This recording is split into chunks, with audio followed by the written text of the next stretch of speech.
The moment of impact wasn't fire or fury. It was quiet. Not the silence of peace, but the silence of shock, the kind that lingers after a detonation, when the world has changed and your body hasn't caught up. Kieran Vale was still alive. That was his first thought. Barely.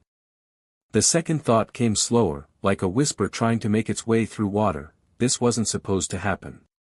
He tried to move. Pain answered. His ribs protested with every breath, and his vision swam. Red emergency lights flickered above him, casting the ruined cockpit in a stuttering heartbeat glow. The main display was shattered, its glass webbed like frost across a winter pane. A fracture ran down his helmet visor. Blood trickled from his temple, dark against the pale light. "Computer," he rasped, "status report." No response. The ship's AI had likely died during descent, or during the sky-splitting explosion that took the diplomatic cruiser and most of its crew. The last he remembered was screaming metal, a high-pitched whine through the comms, and the sensation of falling. Too fast. Too wrong. Then black. He unlatched his harness with effort and stumbled out of the pilot's seat. Pain flared again, but he welcomed it. Pain meant he was still here. Some part of the emergency training returned as instinct. Check for supplies. Assess damage. Search for survivors. But as he stepped out of the shattered port hatch onto the surface of the unknown planet, his gut told him he wouldn't find any. The landscape was alien, breathtaking, and deeply wrong. Giant trees with translucent bark glowed faintly violet in the fading light. Their leaves shimmered like glass, catching the dying sun with refracted colors. Flowers pulsed gently at their bases, releasing bursts of sweet, unfamiliar fragrance. In the distance, 3 moons hung heavy in the sky, 2 silver, 1 blue. And the air, it wasn't entirely still. Somewhere deep in the forest, something watched. Kieran drew his sidearm instinctively, a low-grade plasma pistol barely functioning after the crash. It sputtered, then hummed weakly. Better than nothing. He scanned the area around the wreck. Twisted metal scattered in a wide radius. Fire still burned along the northern edge where the engines had ruptured. He found a ration kit and a barely working scanner. His comms were dead. No signal, no orbiting satellite. No rescue. He was on his own. The sun dipped below the horizon faster than expected, throwing long shadows between the trees. The air cooled rapidly, and unfamiliar animal calls began to rise like a chorus. Kieran climbed back into the wreck and activated the emergency beacon, hoping, even knowing it likely wouldn't reach past the atmosphere. He sat in the dark, letting his body rest, letting his heart catch up to his brain. What now? He was trained for combat, not isolation. A lieutenant in the Diplomatic Protection Corps, not a survivalist. His purpose had been to keep the envoy safe, negotiate peaceful paths through contested territory. He'd failed. Not through fault, there was no way anyone could have anticipated the attack that struck the ship during its orbital descent, but failure didn't care about reason. Only results. And the result was silence. Until he heard it. Soft. Tentative. A voice. Faint, ragged, barely a whisper above the breeze, but unmistakably human. He froze. Turned. Listened. There it was again. Not a word, exactly. More a cry. Feminine. Wounded. Kieran grabbed his pistol, tucked the ration kit under one arm, and started toward the sound. It wasn't far, maybe a kilometer through dense forest. Thorns scratched his suit. He kept moving. A trail of smoke led him to a second crash site, smaller, more intact. The pod had embedded itself at a steep angle into the soft, mossy earth of a shallow hill. Half of it was crumpled. The hatch hung open. And inside, half buried under a beam and a tangle of shattered equipment, was her. Kieran's breath caught. She was curled in a painful angle, one leg clearly broken beneath her, blood trailing from her forehead. Her skin was pale, no, not just pale. It shimmered faintly under the moonlight. Her hair was long, auburn with streaks of copper, fanned out like spilled ink. She blinked slowly, trying to focus. Her lips moved. "You, help." Her voice cracked like dry leaves. Kieran dropped beside her. "Stay still," he said, his tone low but urgent. "I'm going to get this off you." Her golden eyes widened. Alien eyes. Not quite human, but close. Too close. She didn't protest. Kieran dug his boots into the ground and pushed with all his strength. The beam groaned, then shifted. She screamed once, then bit her lip hard enough to draw blood. He pulled her free and laid her gently on the moss. Her breathing was shallow. Her leg, no, her whole side, was a mess of burns and bruises. He opened the medkit and began work. The bandages weren't made for her physiology, but blood was blood, and hers was silver. His hands paused. Not metallic. Not paint. It shimmered like starlight and stained his gloves. What was she? But he didn't stop. He stabilized the leg. Wrapped the burns. Gave her water. She watched him the entire time. No fear. No confusion. Just something like awe. When he finally sat back, exhausted, she spoke again. "Why?" she asked softly. He blinked. "Why what? Why help?" He didn't have an answer. "Because you needed it," he said finally. She looked away. "Danger follows me." "So I've noticed," he muttered. Then added, more gently, "What's your name?" She was silent for a long time. Then, quietly, "Naira." "Naira," he repeated, testing the weight of it on his tongue. She nodded. And then, before sleep claimed her, she whispered, "Kieran." He carried her back to the wreckage over hours. She was barely conscious, murmuring words in a language he didn't know. The trek drained him. But he didn't stop. Something about her felt important. Not just strange, important. Like the universe had tipped something into his path and dared him to look away. He built a shelter. Lit a fire with damaged circuitry and thermal gel. Gave her water. Changed her bandages. By dawn, her color had returned, still pale, but breathing steady. When she woke, she smiled at him faintly. "You are not what I expected." "What did you expect?" he asked, smiling back. "Someone who would leave me." He looked away. "You don't know me." "I think I do." Over the next few days, they talked in fragments. She understood him more than she let on. Her English improved rapidly. She was bright, curious. But cautious. Kieran learned only scraps. She wasn't human. Not exactly. Her people lived in hiding. She was exiled, or escaped, she wouldn't say. He didn't push. He should have.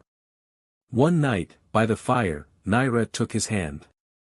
"I need to show you something." "Okay," he said, heartbeat quickening. She leaned forward, pressing her forehead gently to his. And the world exploded.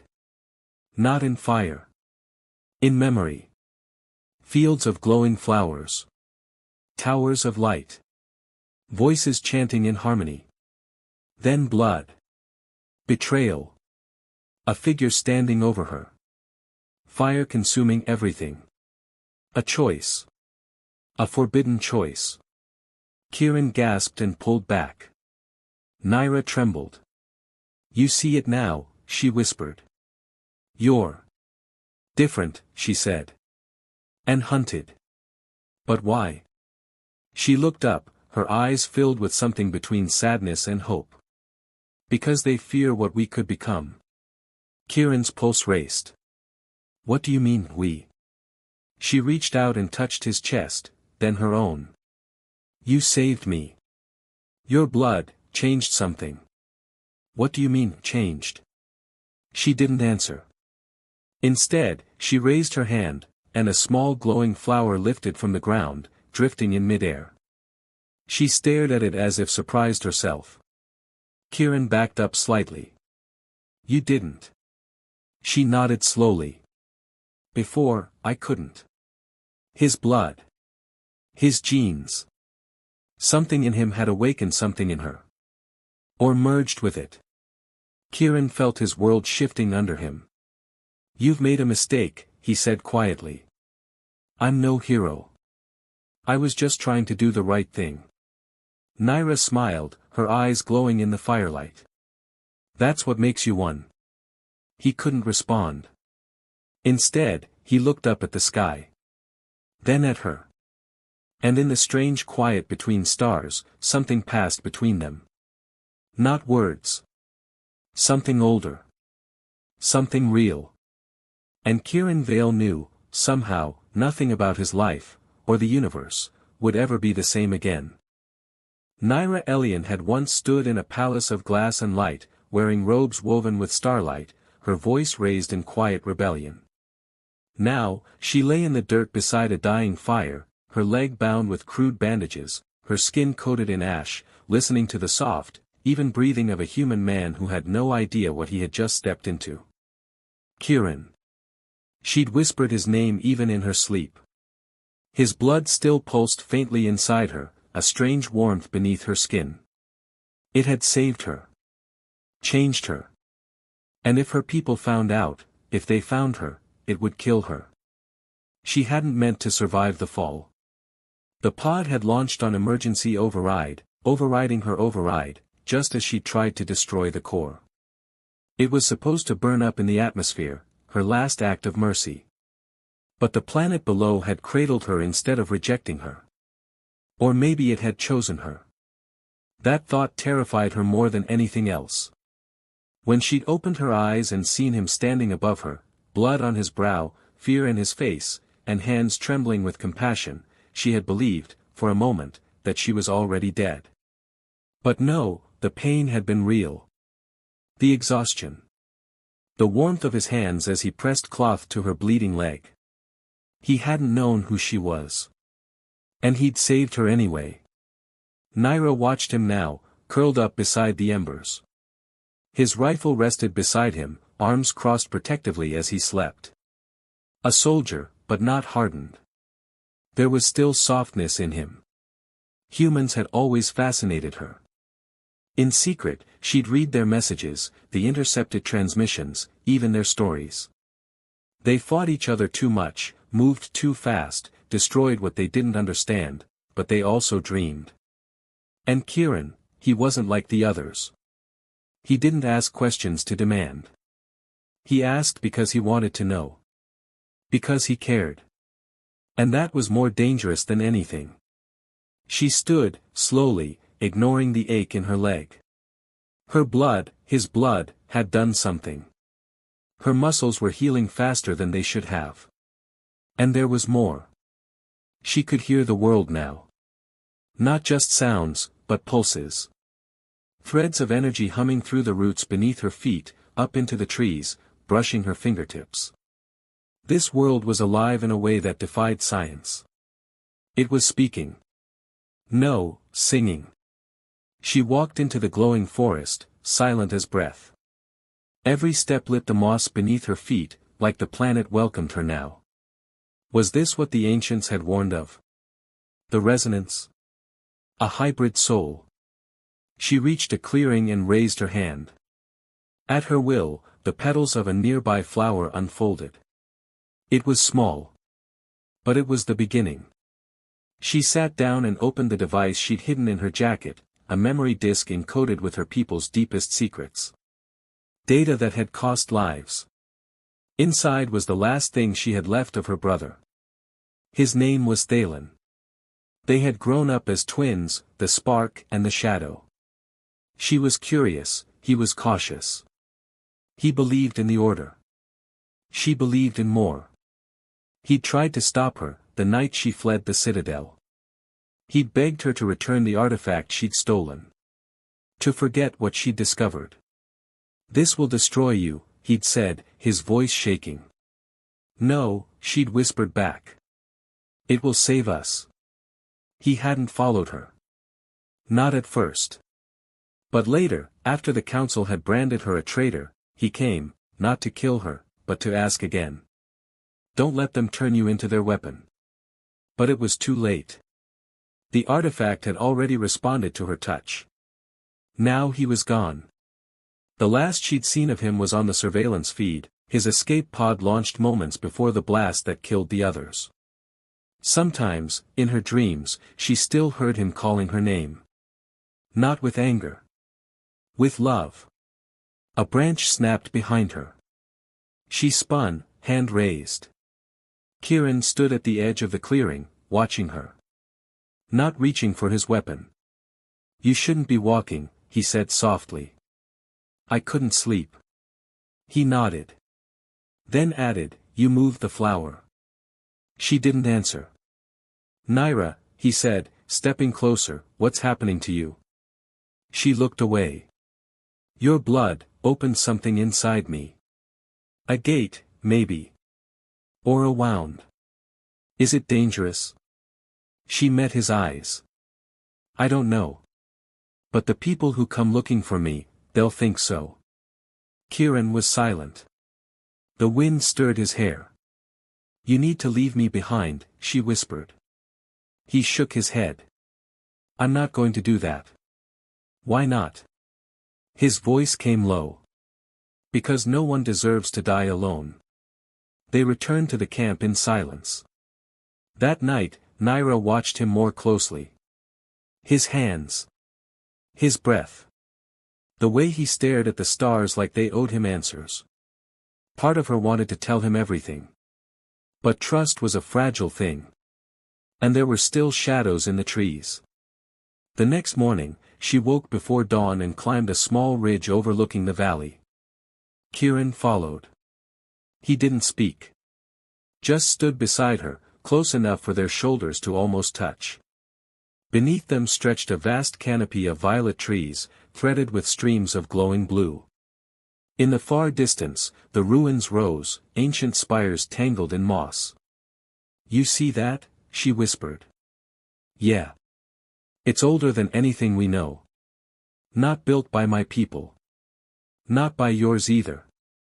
We don't know who lived there. Then who does it belong to now?" She turned to him. "Maybe, both of us." Later that day, the dreams returned. Naira slipped in and out of sleep, feverish and shivering. The bond inside her pulsed, erratic and hot.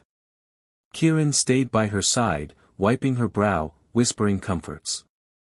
He didn't know she heard him. But she did. "You're stronger than this," he'd said. "You survived the fire. You can survive this too." When she woke, her powers were stronger. She could lift stones. Sense emotion. She heard a hawk's heartbeat before it passed overhead. But that strength came with clarity. Someone else had landed. She felt the presence at the edge of the valley, burning like coal beneath the soil. Kyneth. She hadn't seen him in years. Not since he tried to kill her. That night, she told Kieran everything. Not just about the artifact. But about the truth. The secret history buried beneath her people's silence. The forbidden experiments. The ancient technology found deep within this world. The idea that humanity and her kind were once the same species, split by time, evolution, and fear. "We're not that different," she whispered. "We never were." Is that why the transfusion worked? Maybe.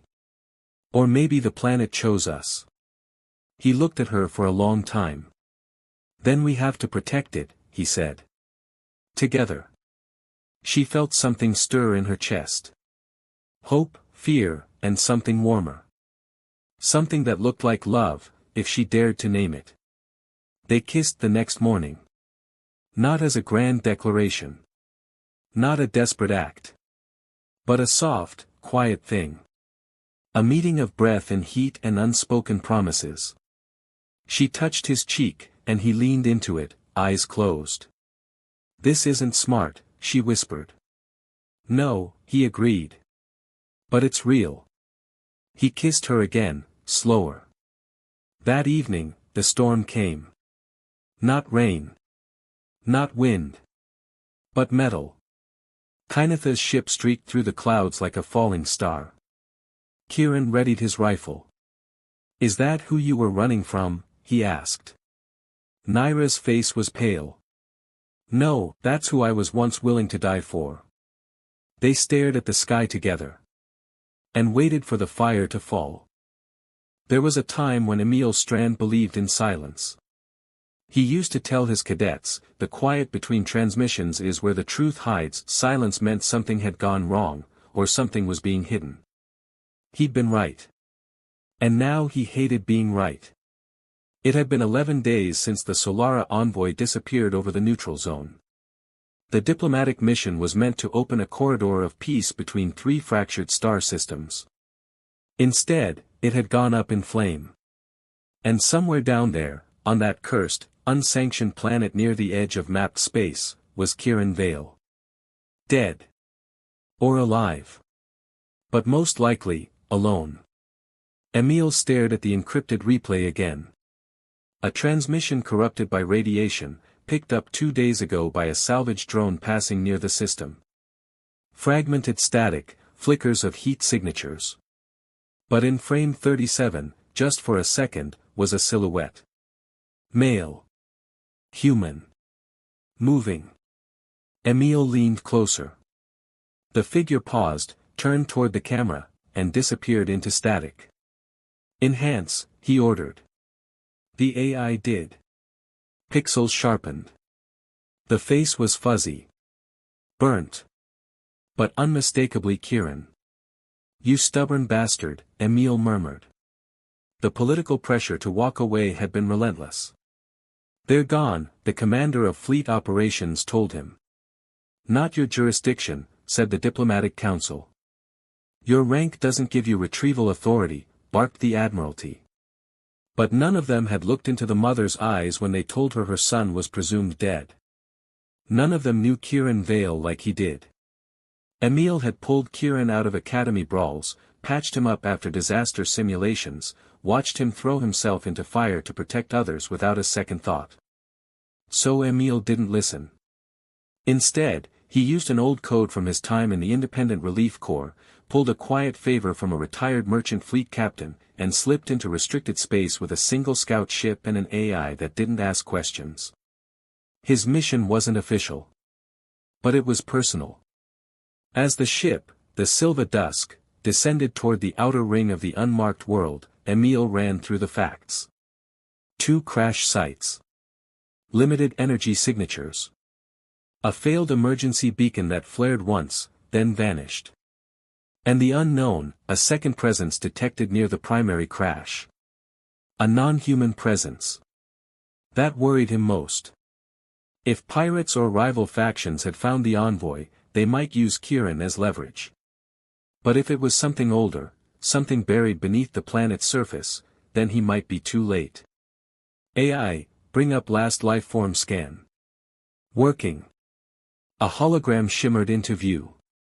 2 shapes. One clearly human. The other, unclear. Female, by profile. Height consistent with humanoid evolution. But the heat signature glowed wrong, more radiant, less contained. "Are they together?" Emil asked. Confirmed, distance between subjects never exceeds 6 meters in any recorded interval. Together. He sat back slowly. What had Kieran gotten involved in?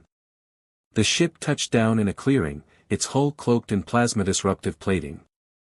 Emil geared up, light armor, non-lethal plasma pulse rifle, multi-tool kit, and a small translator node. He'd always believed in diplomacy first. But sometimes diplomacy came at the barrel of a quiet weapon. He moved carefully through the forest, watching how the flora pulsed with gentle bioluminescence. The air was rich, strange. Alive in a way most planets weren't. It made his skin itch. And the deeper he walked, the louder the silence grew. Not from absence, but tension. Like the planet was listening. Then he saw it. A mark carved into the bark of a tree. A small, crude symbol. 2 interlocking circles. He touched it gently.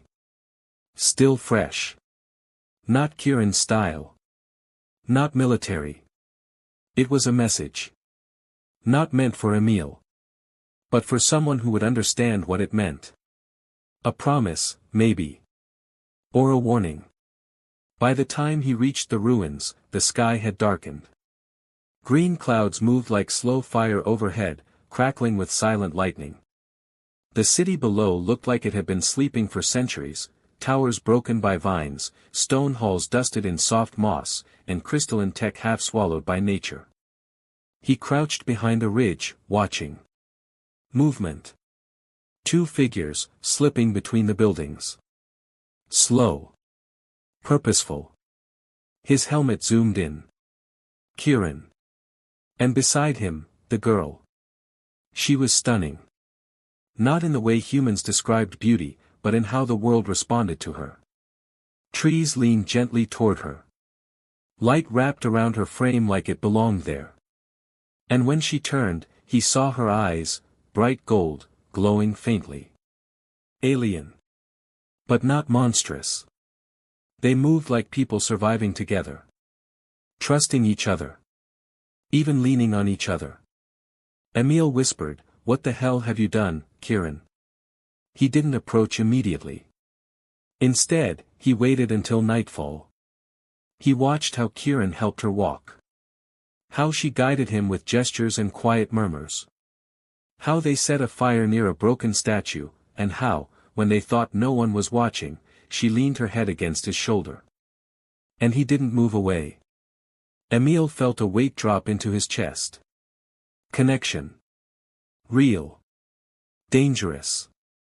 He waited until they were both asleep before approaching the camp. His boot snapped a stick, just enough for Kieran to wake. Rifle raised in a flash. But when their eyes met, everything paused. "You're supposed to be dead," Emil said. Kieran exhaled sharply. "You came." "Damn right I did." Naira stirred behind him, already half awake. Kieran lowered his weapon. So did Emil. "Who is she?" Emil asked. "Her name is Naira," Kieran said. "She saved my life." Naira stood then, her posture wary but regal. She stepped beside Kieran and held out her hand. "I know you came to take him away," she said. "But please, listen first." Her accent was precise. Refined.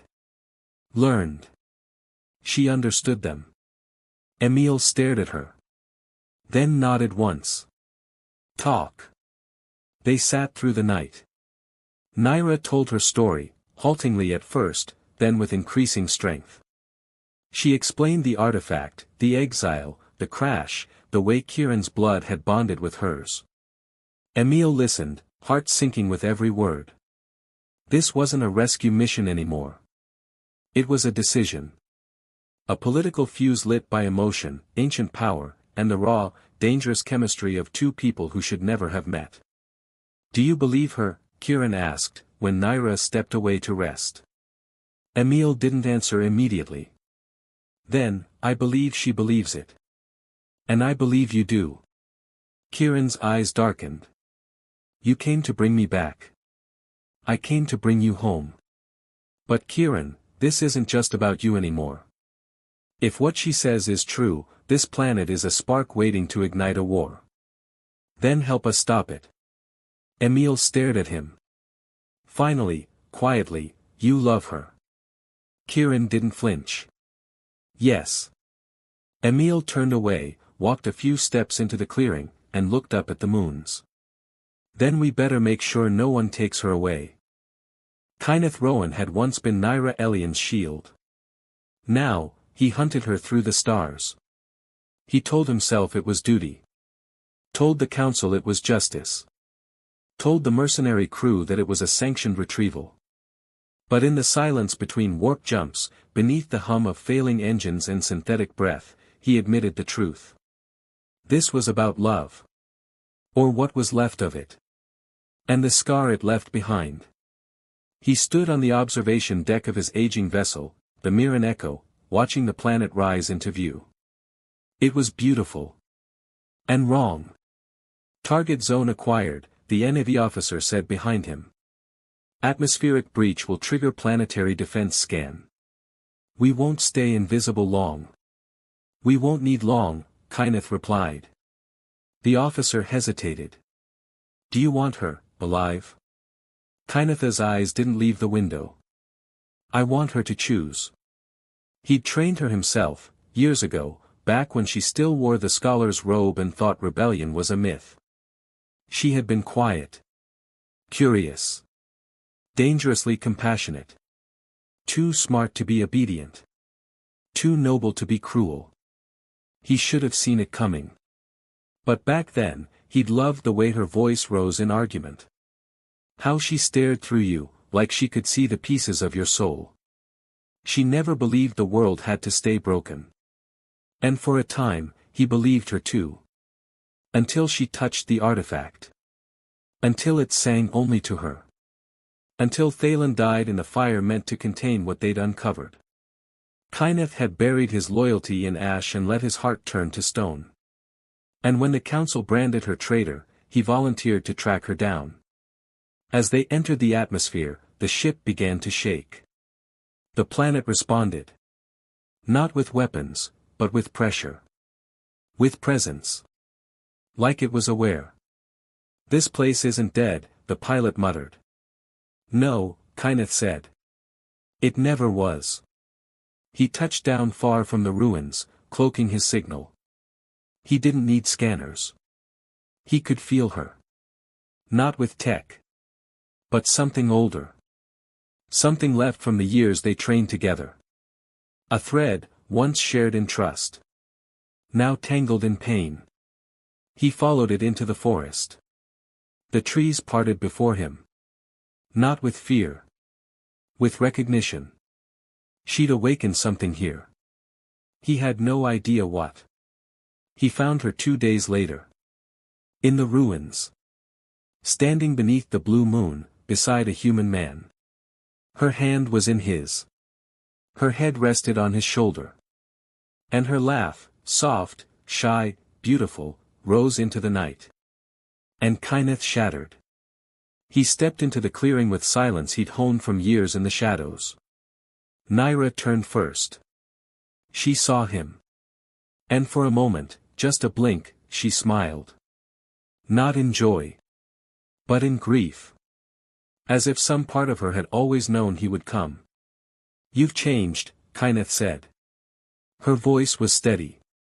So have you. Kieran reached for his weapon. Kyneth raised his palm. No, he said. Not tonight. Emil stepped forward from the shadows, so, the whole human rescue party had formed. Impressive. You know why I'm here, Kyneth said. Naira didn't blink. To bring me back. To stop you, he corrected. From living? From breaking everything. They talked for hours, beneath stars that didn't belong to any one species, before a fire that burned between truth and fury. Kyneth watched her closely. Saw how her voice never wavered. How she stood taller now. How her eyes no longer begged for permission. She'd become everything he feared. And everything he'd once loved. You bonded with him, Kyneth said at last. Not a question. A verdict. Naira didn't deny it. Kieran saved my life. With blood you weren't meant to take. Then perhaps your people weren't meant to survive without help. That struck harder than he let show. Later that night, while the others slept, Naira sat beside Kyneth in silence. They didn't touch. He couldn't bear it. She wouldn't fake it. You tried to stop me once, she said. But I think you knew even then that I'd go. I knew, he said softly. So why follow me now? He turned to her, and for the first time, let the walls fall. Because I thought if I could find you before it was too late, I could bring you back. And now? Kyneth looked at the stars above. Then at her. Then at the man she'd chosen. Now I think I was the one who got lost. The next morning, everything changed. The artifact activated. Kyneth had been near the core ruins, scanning ancient mechanisms with a team of former scouts. One of them touched a glyph. And the sky turned gold. Light exploded from the ruins in a pulse that spread across the valley like a heartbeat. And then came the machines. Not made by humans. Not by Nyra's kind. But older. Sleeping guardians, awakened by hybrid blood and a bond never meant to exist. Kyneth ran toward the blast, heart pounding, not in fear. In realization. It was never about stopping Nyra. It was about surviving her choice. When he found her again, she was in the heart of the ruin, standing with Kieran before a sphere of rotating crystal and energy. Emil had taken up position at the edge, rifle drawn but unused. The machines are coming, Kyneth said. Nyra nodded. I know. They'll see us all as threats. Then we need to show them we're not. Kyneth stepped forward. And slowly, quietly, offered her his hand. I couldn't stop you, he said. You weren't meant to, she whispered. Kieran looked between them, no jealousy, only curiosity. Kyneth smiled faintly. He's good for you. Softens your fire. No, she said. He lets it burn. Together, they activated the device. Nyra stood at its center. Kieran on her right. Kyneth on her left. The energy surged. Past. Present. Blood. Love. Loss. Everything intertwined. And when the machines arrived, they didn't attack. They paused. Watched. And bowed. Kyneth stared, breathless. It wasn't a weapon. It was a test. A gateway. A bridge. Waiting for unity. For resonance. For a bond between worlds. And Nyra, flawed, exiled, radiant, had been the key. But she was never meant to walk the path alone. Kieran had given her humanity. Kyneth had given her history. Together, they had opened a future. When the light faded, Kyneth stepped back. He knew what came next. This is your story now, he told her. No, Nyra said softly. It's ours. All of us. But Kyneth shook his head. Not mine. He turned. Began to walk into the night. Kyneth, she called. He stopped. Thank you, she said. And this time, when she smiled, it wasn't for grief. It was for goodbye. And it was enough.